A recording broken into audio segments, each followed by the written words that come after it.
Let's start with Deliver Us Mars. It's a sci-fi adventure that revolves around exploration, problem-solving, and survival. But it's not just about landing on Mars and wandering around. It has this knack for making you feel like you're actually there, handling the challenges of space exploration firsthand. You'll find yourself climbing massive structures, working through intricate puzzles, and managing your resources in ways that feel rewarding. Every obstacle isn't just a hurdle, it's a step in a larger mission that feels bigger than yourself. One of the most standout features here is the sense of immersion. The game does an incredible job of making you feel the weight of its setting. Mars is not a forgiving place, and you'll quickly realize that. The environment itself becomes a key player in your journey, and every step forward feels like a small triumph. Whether it's figuring out how to tackle a tricky climb or navigating through the planet's more hostile regions, the game keeps you on your toes. What makes this game so compelling is the way it balances its quiet, reflective moments with its intense challenges. It's not all action all the time. Some sections have this almost meditative quality where you're soaking in the scale of the mission and the enormity of the world around you, and just when you're feeling comfortable, the game ramps up the stakes, reminding you that this isn't just an ordinary day at the office. The puzzles in Deliver Us Mars are another highlight. They're not the kind of puzzles that leave you scratching your head for hours. They're the kind that make you stop, think, and appreciate the ingenuity behind them. Next we have Death in the Water 2. In this game, you're diving into the vast unknown, and trust me, the unknown doesn't stay unknown for long. The waters are teeming with life, some of it stunning, and some of it, well, let's just say it's better off left unseen. But seeing is part of the game, and so is fighting. You'll have to navigate through the murky depths, armed with your wits and whatever equipment you can get your hands on. What's unique about this game is how it blends exploration with danger. It's not just about floating around and admiring the underwater world. It's about constantly staying on edge. The ocean feels alive, like it's watching you, waiting for you to make one wrong move. It's all about balancing the thrill of discovery with the constant tension of what might be lurking just out of sight. Imagine trying to fend off a predator while underwater. Everything is slower, heavier, and more deliberate. It's not like battling on land. You have to adapt to the environment, anticipate your enemies, and keep your cool when things go south. And they will go south often, but that's what makes it so exciting. Every encounter feels like a fight for survival, and every victory feels hard-earned. The pacing of the game is something special too. You'll find yourself exploring serene, almost tranquil areas, only to have the peace shattered by something terrifying. It's like the game knows exactly when to ease you into a false sense of security and when to pull the rug out from under you. That unpredictability keeps you hooked, making every dive feel like a new challenge. Next we have Connection, The Nightmare Within, a game that feels like stepping into someone else's fragmented thoughts and unraveling their darkest fears. You're dropped into this eerie, surreal environment, and your task is to piece together what's happening. What makes this game stand out is how it plays with perception. Walls shift, spaces bend, and what you think you know can change in an instant. It's like being inside a dream that doesn't follow the rules of logic, and every twist keeps you guessing.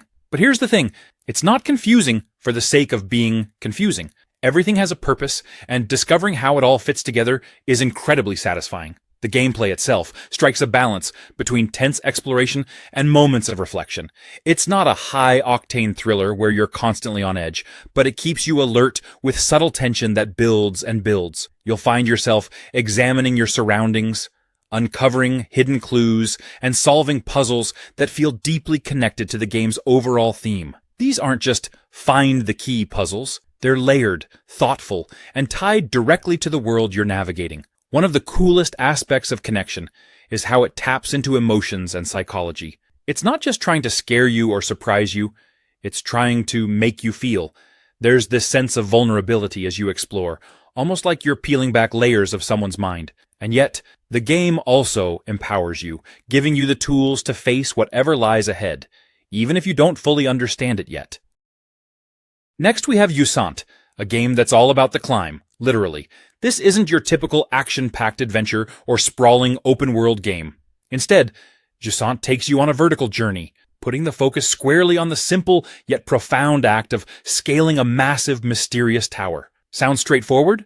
Sure, but There's a certain magic in how this game turns something so seemingly simple into such an engaging experience. You control each movement, each grip, and each leap, which makes every ascent feel like a tiny victory. The way the mechanics work, it's almost like a puzzle, where you're constantly figuring out the best route, testing your limits, and adapting to the challenges the climb throws at you. What sets Usant apart is how immersive the climbing itself feels. You're not just scaling some generic wall. You're interacting with the environment, discovering little details, and feeling connected to the act of climbing in a way that's surprisingly meditative. It's about pacing yourself, finding your rhythm, and really soaking in the experience as you ascend higher and higher. And let's not forget about your little companion. You're not climbing alone.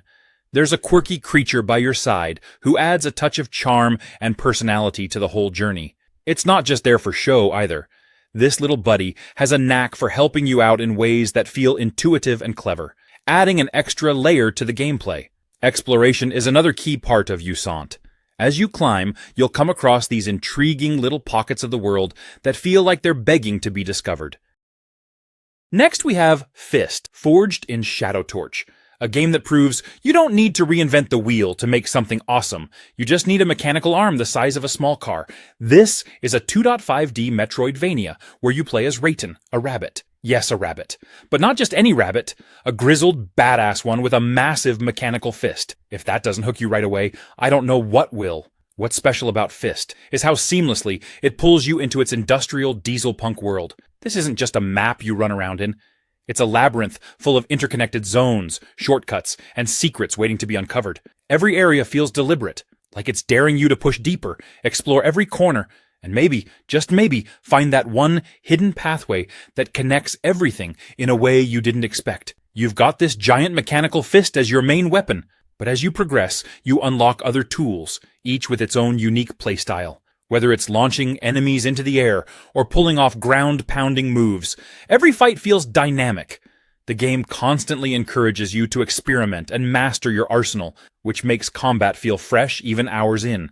Exploration is another highlight. You'll run into areas that seem just out of reach, and then later you'll unlock an ability or a gadget that makes you go, "Oh, that's how I get there." It's this constant loop of discovery and reward that keeps you hooked. The world feels alive, almost like it's testing your curiosity, and trust me, it's worth poking around every nook and cranny. Next we have Raji. It's an experience that takes you on a journey through a world inspired by Indian culture and legends, with an approach that feels both unique and deeply heartfelt.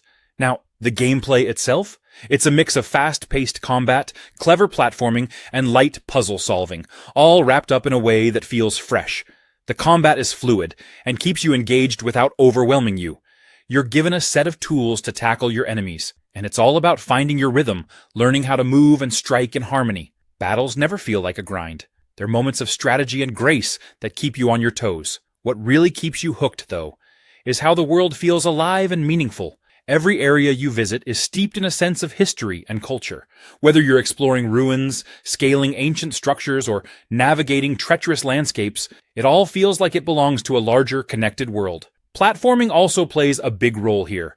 It's not just about getting from point A to point B, but about making the journey itself exciting and dynamic. You'll find yourself leaping across gaps, scaling walls, and dodging obstacles in a way that feels natural and satisfying. It's smooth, intuitive, and adds a lot of momentum to the game. The enemies you face are not just mindless obstacles. They feel like they belong in this mythological setting. Each encounter feels purposeful, and the variety keeps things interesting. You're always adapting, always learning how to approach each new challenge, and that keeps the gameplay feeling fresh. Next we have What Remains of Edith Finch. If you've never heard of this game, let me tell you, this isn't your typical video game. It's not about shooting enemies, leveling up, or saving the world.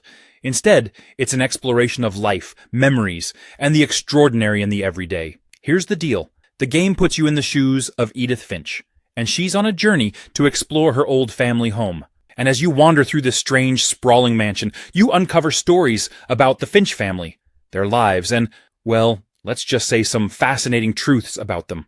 What makes What Remains of Edith Finch special is how it tells its stories. This game doesn't just tell you things, it lets you experience them. Each story you encounter plays out in an entirely different way, with gameplay that constantly surprises you. You might go from doing something totally grounded and relatable to something whimsical and surreal, and it all flows together so naturally that you're constantly caught off guard in the best way possible. And honestly, I think that's the beauty of this game. It's like a collection of short stories, each one distinct yet connected. You're not just playing. You're participating in this deeply creative anthology of lives, moments, and emotions. It's the kind of game where every single scene feels purposeful. Every tiny detail serves to pull you deeper into the world. One of the most amazing things about what remains of Edith Finch is how much it respects your curiosity. The game doesn't rush you. There's no ticking clock or looming threat. Next we have Tell Me Why. This game isn't just about playing. It's about feeling, thinking, and maybe even questioning a few things along the way. It's an adventure that leans heavily into its narrative and character-driven approach. So, if you're into games that make you slow down and really experience something, this one's got your name all over it. This game dives headfirst into how those memories are perceived, shared, and sometimes even challenged. You'll spend your time exploring moments from the past and deciding how they shape the present. And trust me, that's where the magic of this game lies. Gameplay-wise, Tell Me Why doesn't throw you into the chaos of action-packed sequences or over-the-top mechanics. Instead, it focuses on thoughtful exploration and meaningful choices. You'll interact with objects, engage in conversations, and uncover pieces of the story as you go. It's all about taking your time and letting the narrative unfold at its own pace. Every choice you make feels significant, and the game subtly reminds you that even the smallest decisions can ripple into something bigger. One of the standout features of Tell Me Why is how it treats its relationships. The bond between the characters is central to everything, and the way the game allows you to navigate that bond is both engaging and heartfelt. You're not just watching a relationship evolve. You're actively shaping it through your actions and decisions. It's like being handed the reins to something deeply personal and seeing where your choices take it. Exploring the world around you feels natural.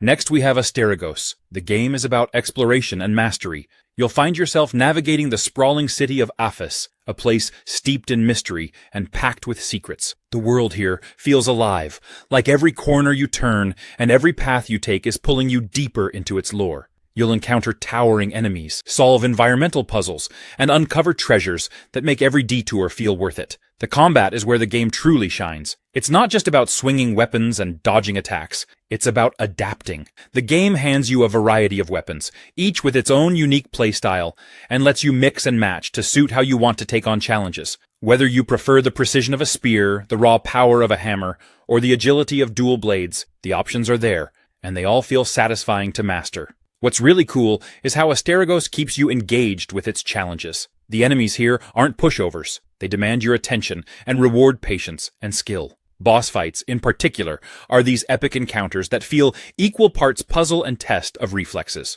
One of the best things about Asterigos is how it lets you carve your own path. It's not a linear experience, but it's not overwhelming either. You'll find yourself going off the beaten track to discover hidden areas. And each of those moments feels like a personal victory. The game balances that sense of freedom with just enough guidance to keep you from feeling lost. What really sets Asterigos apart, though, is the way it embraces mythology and weaves it into every part of the game. Next we have Small-End. If you've ever wondered what it's like to see the world through the eyes of something small, really small, this game gives you that experience in the most thrilling way possible. Think of it as an adventure where the everyday turns extraordinary and survival feels like a grand, miniature-scale journey. You're basically thrown into a massive world, but here's the catch. You're tiny. And by tiny, I mean everything around you, plants, animals, weather, feels monumental. You'll find yourself navigating through towering blades of grass and braving massive storms that feel like apocalyptic events because, to you, they kind of are. Survival here isn't just about fighting off the wildlife, though that's definitely part of it. It's about understanding your surroundings and making the best of what nature throws at you.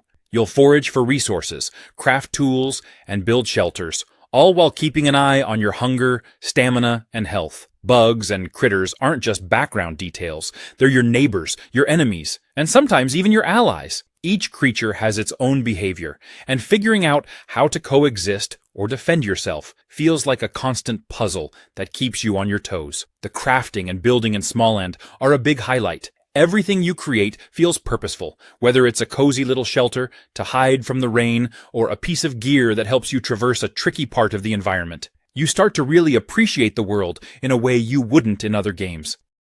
Next we have Atomic Heart, Trapped in Limbo DLC. If you thought the base game was a wild ride with its retro, futuristic chaos and unpredictable twists, then buckle up, because this DLC takes things into a whole new realm of experimentation and survival. Trapped in Limbo drops you into a fragmented, almost dreamlike scenario. It's not your typical open-world exploration anymore. Instead, you're thrown into a confined, eerie space where survival and adaptability become your top priorities. The game doesn't hold your hand, it just points you toward the chaos and says, "Good luck figuring this out." And honestly, that's part of the charm. The gameplay in this DLC is where it really shines. It leans heavily into puzzle solving and environmental exploration. Think of it as less run and gun, and more stop, think, and figure out how to not get shredded by whatever that is. Every room you enter feels like it has a purpose, whether it's testing your reflexes, challenging your problem-solving skills, or just messing with your head. And trust me, the game loves to mess with your head. One of the coolest things about Trapped in Limbo is how it plays with your expectations. Just when you think you've got a handle on things, the game throws in a curveball.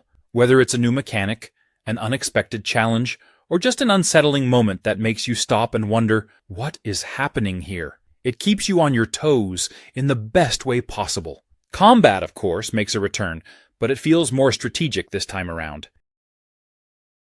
Next we have Maneater. Instead of being the hero saving the day or the anti-hero causing chaos, you're a shark. Yes, an actual shark. But not just any shark. Maneater lets you be the most fearsome apex predator in the ocean. The premise is as ridiculous as it is brilliant. You're swimming around as a bull shark, eating, evolving, and tearing through anything that gets in your way. But here's the kicker. It's not just about mindless chomping, although there's plenty of that, and it's incredibly satisfying. The game has this clever, almost satirical tone that pokes fun at itself and the world you're exploring. You start as a small, scrappy shark pup, but as you chow down on fish, humans, and other sea creatures, you grow. And I don't just mean you get bigger. Oh no, this game takes evolution to a whole new level. As you progress, you unlock upgrades that transform you into an absolute aquatic powerhouse. Want electrified jaws? Done. Armor plating? Sure, why not? By the time you're fully upgraded, you feel like a living, breathing oceanic weapon. What's really cool is how the game combines exploration and combat. The world of Maneater is divided into different regions, each with its own challenges and unique wildlife. One moment you're gliding through serene waters, and the next, you're in a heated battle with an alligator or a group of aggressive humans who aren't too thrilled about a giant shark crashing their beach party. So, if you're in the mood for a game that lets you unleash your inner predator and wreak havoc in the most entertaining way possible, give Maneater a shot.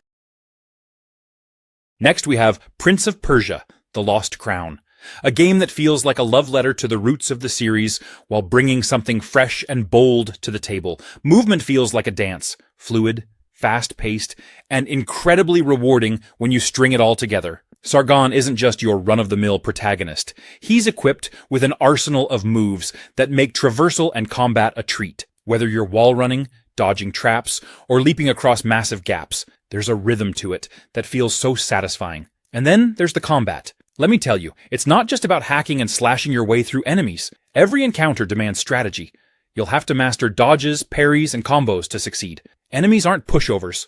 They're smart, they're tough, and they'll make you think on your feet. But that's part of the fun, right? When you finally take down a tricky foe after figuring out their patterns, it's such a rush.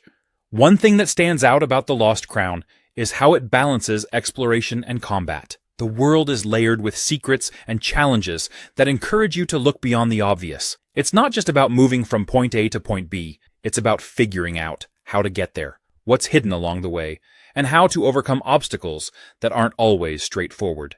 The game constantly rewards curiosity, and every time you uncover something new, it feels like a win. Speaking of obstacles, the puzzles in this game are no joke. They're clever, varied, and so satisfying to solve. You'll be using your brain just as much as your reflexes. Next we have Immortals of Avium.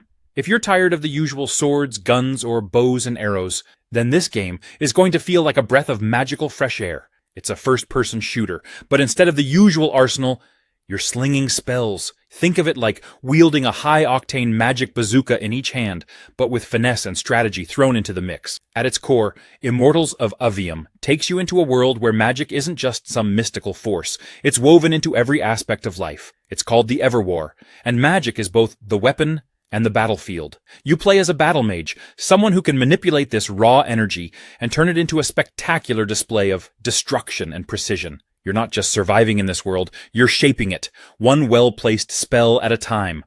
The coolest thing about this game, the combat. This isn't a game where you're just mindlessly casting the same spell over and over again. Oh no, Immortals of Avium makes you feel like a true master of magic. You've got 3 types of magic, blue, red, and green. And each one has its own vibe.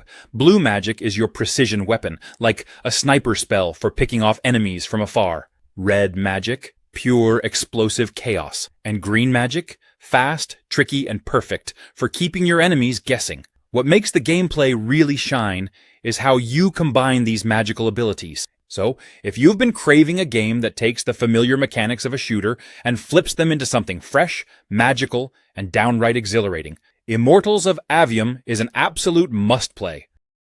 Next we have Psychonauts 2. It's the kind of game that takes everything you think you know about how games work and flips it on its head. Every step you take in this game feels like entering a world that's completely its own, full of imagination and creativity that you don't see every day. At its core, Psychonauts 2 is about exploring minds. Yes, minds. Your job is to delve into people's brains, unravel their mental struggles, and set things right. But this isn't a grim or heavy game. It's hilarious, playful, and filled with moments that'll leave you shaking your head, thinking, did they really just do that? The big draw here is the level design. When I say the levels in Psychonauts 2 are unlike anything you've seen, I mean it. Each mind you explore is a reflection of the person it belongs to, so no 2 areas are alike. One minute, you're walking through a metaphorical manifestation of someone's deepest fears. The next, you're running around a mind that looks like a neon-soaked dreamscape. It's like every level is its own self-contained world, with mechanics and themes tailored to that specific character's psyche. And let me just say, Psychonauts 2 nails the balance between being weird and being accessible. Sure, it's wild and over the top, but it always gives you the tools you need to navigate its craziness. You'll get access to a bunch of psychic abilities like telekinesis, pyrokinesis, and levitation, and each one feels useful and fun in its own way. Exploration in Psychonauts 2 is also a treat. Next we have Visage. Imagine being trapped in this old, sprawling house. It's not haunted in the traditional sense, it's something much worse. This place feels alive, like it's been soaking in decades of tragedy and despair, and it's decided that you're its next target. You're not running from a monster or battling demons here. Instead, you're dealing with the house itself. And trust me, it's got a lot of issues. The house isn't just a setting, it's a character, and it's got layers. Every creak, every flickering light, every shadow in the corner feels deliberate, like the house is playing mind games with you. It's unpredictable, and that unpredictability is where the real tension comes from. The game is all about exploration. You're moving through the house, room by room, piecing together clues, and figuring out how to survive its relentless psychological attacks. There are no weapons here, no big guns to save you. You're armed with nothing but your wits and a fragile sanity meter that's constantly working against you. And let me tell you, the sanity system in Visage is genius. It's not just a bar on your HUD, it's a living, breathing part of the experience. Stay in the dark for too long, your sanity starts to slip. Hear something unsettling in the distance, it slips even more. And when it gets too low, the house, well, let's just say it reacts. The way the game ties your mental state to the horrors around you is seamless and absolutely terrifying. What's cool about Visage is how it forces you to be hyper-aware of everything. Every corner, every sound, every object you pick up. Next we have the Thaumaturge. It's not just another RPG, it's a deep, thoughtful experience with a twist. The power of thaumaturgy. And no, that's not just a fancy word for magic. It's something way cooler. It's about tapping into forces that go beyond the natural world. Forces that are strange, powerful, and sometimes downright unsettling. As a thaumaturge, you have the unique ability to interact with these forces and summon beings called salators, creatures that are as fascinating as they are unpredictable. These aren't your standard fireball-throwing spells or sword-swinging summons. Salators feel alive, almost sentient, and they add this wild, untamed energy to everything you do. The gameplay is all about choices, how you use your powers, how you interact with the world, and how you deal with the situations thrown at you. And let me tell you, the game doesn't shy away from challenging you to think. Every decision feels meaningful, and the consequences, they're real. You'll quickly learn that being a thaumaturge isn't just about wielding power. It's about balancing it, understanding it, and sometimes fearing it. Combat in the game has this really unique flavor. It's tactical, but it's also personal. You're not just throwing attacks around willy-nilly. You're using your saluters in ways that feel strategic and, honestly, really clever. Each saluter has its own abilities and quirks, and figuring out how to use them effectively is like solving a puzzle during every battle. Next, we have Flintlock. The game gives you these beautifully satisfying moments where you're flipping between close-quarters melee combat and ranged precision with your pistol. And then, just when you're getting comfortable, it says, "Oh, by the way, here's your mystical fox companion. Go nuts." That's right, you've got a loyal partner with supernatural powers. And let me tell you, combining your moves with theirs makes you feel like a tactical genius. What really sets Flintlock apart is how it handles exploration and combat flow. You're not just running from one fight to the next. There's this constant push and pull of figuring out your strategy. Enemies aren't dumb here. They'll keep you on your toes with their variety and aggression. So you're always thinking, okay, do I dive in with my axe, take a few shots from a distance, or let my fox buddy do the heavy lifting? Every encounter feels dynamic, like the game is daring you to get creative. And speaking of the world, no spoilers, of course, but Flintlock nails that sense of scale and challenge. The game throws you into this sprawling battlefield, where it feels like every corner holds some hidden threat or opportunity. You'll stumble into enemy strongholds and think, how am I even supposed to survive this? And yet, when you do, you'll feel like a complete legend. The satisfaction of taking down a tough enemy or figuring out how to use the environment to your advantage? Chef's kiss. Oh, and I've got to mention the progression system. Flintlock does this cool thing where it rewards you for experimenting. The more you dive into its mechanics, the more powerful and versatile you become. Next we have The Planet Crafter, a game where you're not just surviving, you're creating a world from the ground up. It's a game that throws you onto a barren, lifeless planet and says, all right, it's up to you. Make this place livable. And honestly, that challenge is way more satisfying than it has any right to be. You're dropped into an alien world with nothing but a few scraps of gear and a long list of problems to solve. The air isn't breathable, the water isn't drinkable, and the landscape is about as inviting as a toaster oven. But here's the hook. The Planet Crafter gives you the tools to change all that. It's not about running from danger or fighting off aliens. It's about building, exploring, and transforming this dead planet into a thriving paradise. The gameplay revolves around three main pillars: gathering resources, crafting structures, and progressing through stages of planetary transformation. At first, it's all about survival. You'll need to collect basic materials to build oxygen generators, water collectors, and shelters. But before you know it, you're thinking bigger. You're setting up sprawling bases, automated mining operations, and atmospheric processors that start to bring life to the planet. What makes the Planet Crafter so addicting is the sense of progression. Every little thing you do, whether it's planting a seed, installing a solar panel, or deploying a heater, has a tangible impact on the world around you. You're not just surviving day to day.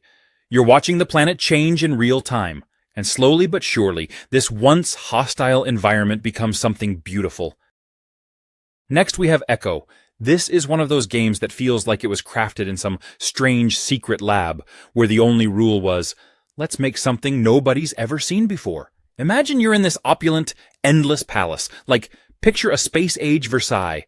It's pristine, beautiful, but also eerie. You're playing as N, someone who's just arrived in this surreal, otherworldly structure. But the kicker? The palace learns from you. Yeah, it watches what you do, takes notes, and then uses your own tactics against you. Think about that for a second. Let me give you an example. Say you're sneaking around, trying to avoid being spotted, and you decide to play it cool. Stick to the shadows, avoid unnecessary risks. Well, the palace is watching. It sees you being all stealthy and thinks, Sneaking seems like a good idea. Now, suddenly, the enemies start sneaking around too. But maybe you're more of a run-and-gun type. If you sprint and blast your way through, guess what? The palace learns that too. And now you're dealing with enemies that sprint and blast you. The entire gameplay revolves around this dynamic. And it's genius. Every few minutes, the palace resets, like hitting a giant refresh button. And the rules of engagement completely change. Maybe it's aggressive now, maybe it's passive. It keeps you constantly on your toes, second-guessing every single move you make. What's really cool is how it makes you question your own strategies. It's like the game is saying, okay, you can do whatever you want. But are you sure you're ready to face yourself?